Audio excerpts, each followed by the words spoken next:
এই মুহূর্তে মাননীয় মন্ত্রী অনিমেষ দেববর্মার সবচাইতে গুরুত্বপূর্ণ বক্তব্য, যে বক্তব্য প্রত্যেকের বিশেষভাবে শোনা উচিত এবং রাজ্য রাজনীতিতে এই বক্তব্য অত্যন্ত তাৎপর্যপূর্ণ। শুনুন মন্ত্রী অনিমেষ দেববর্মা কি বলেছেন, তারপরে নিয়ে কিছু কথা বলবো আপনাদের সাথে। আপনারা যারা বাংলাদেশ থেকে বাইকে আইছেন, ওইখানে লোকের পিঠা মুড়া খাইতে খাইতে তোরাইয়া তখন তো কাটাতার বেড়া আসতো না, বুঝলা যায় না। এই যে হাত পাইতে ত্রিপুরাতে ঢুকছিলেন, আরো যদি ঢুকে তখন আর আমরা খারাপ জায়গা থাকতো না।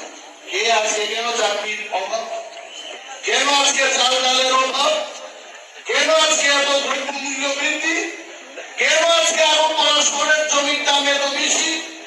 এটার একমাত্র কারণ ত্রিপুরায় ডেইলি অনুপ্রবেশ হচ্ছে। অনেক বাঙালিরা এটা ভয়ে লজ্জায় চলে না, এটা আমাদের লজ্জা নাই। আমি ত্রিপুরা রাজ্যের একজন মন্ত্রী, কিন্তু মন্ত্রী কি মানুষের বাদ দিয়া মন্ত্রী? আমাকে সারা জীবনের জন্য শপথ গ্রহণ করাইতে যে আপনি সুখ থাকলেও সারা জীবন মন্ত্রী থাকবেন। আমি ত্রিপুরার মানুষের জন্য লড়াই করব, মন্ত্রীর জন্য আমি লড়াই করব না। আরে যদি ত্রিপুরারে বাঁচাইতে হয়, যারা সত্যিকারের ত্রিপুরার ভালোবাসে, বাংলাদেশি মাইগ্রেন্ট ইলিগালি যারা ত্রিপুরায় ঢুকছে, মায়ানমার থেকে যারা আইছে, পাকিস্তান থেকে খুব কম থাকবো ত্রিপুরার মধ্যে। আর যদি থাইকা থাকে দড়ি দিয়া পাইঙ্গা ফিটাইতে এই আখাউড়ার গেট বা সাপুলের গেট দিয়া এরা পাঠিয়ে দিই। এমনি পাঠাইন না, পিটতে কয় না কয় পিঠের আমরা লাল করে লাল মানে পিটতে মানে কি। আর আমরা এখানে যা টিএসআর পুলিশ অনেকদিন এরা পিটাইতে পারতেছে না। এরাও তো প্রস্তুত চিন করবে সরকারও একবার হারিয়া বালবই দরকার। একটা অর্ডার যদি আয়ে এমন পিটাইব, এই পিটার বাংলা একটা কথা আছে, আইরে কি দেখিলাম জন্মান্তরে উড়িব না। আর যে বাংলাদেশিরা ধরা পড়বো কইব আইরে কি পিঠা খাইলাম জন্মান্তরে উড়িব না। শুনলেন মাননীয় মন্ত্রী শ্রী অনিমেষ দেববর্মার এক্সক্লুসিভ বক্তব্য। রাজ্য সরকারের মাননীয় মন্ত্রী, তিনি এ রাজ্যের অত্যন্ত গুরুত্বপূর্ণ দায়িত্ব পালন করছেন। তিপ্রামথার বিধায়ক হিসেবে এসেছিলেন, এখন রাজ্য সরকারের অর্থাৎ শাসক দলের মন্ত্রী। তিনি যে কথাগুলো বলেছেন অত্যন্ত তাৎপর্যপূর্ণ এবং গুরুত্বপূর্ণ।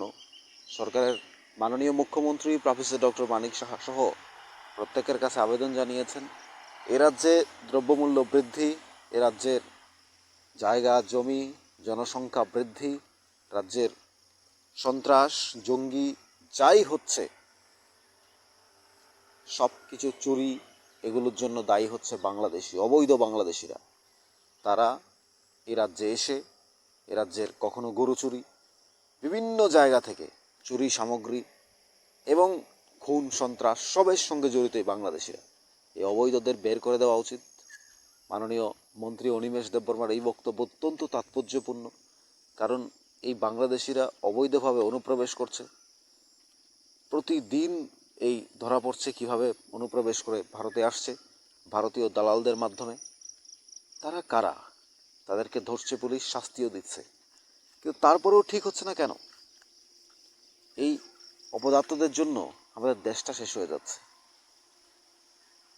এত ফ্যাসিলিটি দেওয়া, তাদেরকে এত সুযোগ করে দেওয়া, আমাদের এই রাজ্যটাকে নষ্ট করার জন্য তারা যে উঠে পড়ে লেগেছে, তারা যে পরিমাণ সুযোগ পাচ্ছে আমাদের এই যে বিভিন্ন রাজ্যে, তারা এসে তারা যেভাবে নষ্ট করছে, তারা যেভাবে ফায়দা নিচ্ছে, এবং দেখা যাচ্ছে ডকুমেন্টস হয়ে যাচ্ছে, কোথাও দেখা যাচ্ছে তারা ফুল ফ্যাসিলিটি পাচ্ছে, দেখা যাচ্ছে এসে বাড়ি করে নিচ্ছে, জায়গা করে নিচ্ছে, খুন সন্ত্রাসের সঙ্গে জড়িয়ে পড়ছে।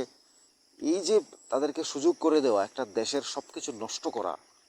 কারণ আমাদের দেশের কিছু অপদার্থ, কিছু অবৈধ, কিছু অশিক্ষিত মানুষ আছে যারা কিছু টাকার বিনিময়ে এই সমস্ত বাংলাদেশিদের সুযোগ করে দিচ্ছে থাকার জন্য।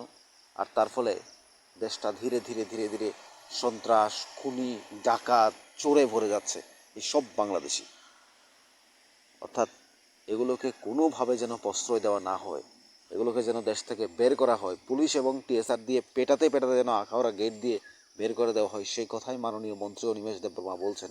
কারণ বলবেন না কেন, তিনি বলবেনই। কারণ হচ্ছে এ রাজ্যের প্রতিটা ত্রিপুরাবাসী চায় যে কোনো অবৈধ বাংলাদেশি যেন আমাদের দেশে না থাকে। কারণ তারা আমাদের খাবে, আমাদের পরবে, আমাদের দেশের জন্য তারা স্বাধীন হয়েছে, আমাদের জন্য তাদের এই যে ড্রেস পরে লুঙ্গি থেকে শুরু করে প্রত্যেকের যে তাদের যে সুতো পর্যন্ত, ডাল চাল থেকে শুরু করে ওষুধপত্র, তাদের লুঙ্গি পরার সুতো পর্যন্ত আমাদের ভারতবর্ষ থেকে যায়। আর এই ভারতবর্ষ তাদের নাকি শত্রু, তাদের নাকি যে যে পাকিস্তানিরা তাদের মা বোনেদের নির্যাতন করেছে, 2 লক্ষ মা বোনেদের নির্যাতন করেছে, 30 লক্ষ মানুষকে মেরেছে, যে বাংলাদেশকে 24 বছর ধরে শাসন করেছে, অত্যাচার করেছে, সেই বাংলাদেশিরা নাকি, পাকিস্তান নাকি তাদের বন্ধু, ভারত নাকি শত্রু। তাহলে এই সমস্ত অশিক্ষিতদের যে ভারত থেকে বের করে দেওয়াই শ্রেয়। তাই মাননীয় অনিমেষ দেববর্মার এই বক্তব্য অত্যন্ত তাৎপর্যপূর্ণ। মাননীয় মুখ্যমন্ত্রীর কাছে ডেপুটেশন দিয়েছেন, আবেদন জানিয়েছেন, এখন তিপ্রা মথারা আন্দোলন করছেন। আপনাদের কি মনে হয় জানাবেন কমেন্টস বক্সে। প্রতিটি আপডেট পেতে আমাদের সাথেই থাকুন। মাননীয় মন্ত্রীর এই বক্তব্য আপনারা কীভাবে দেখছেন জানাবেন কমেন্টস বক্সে।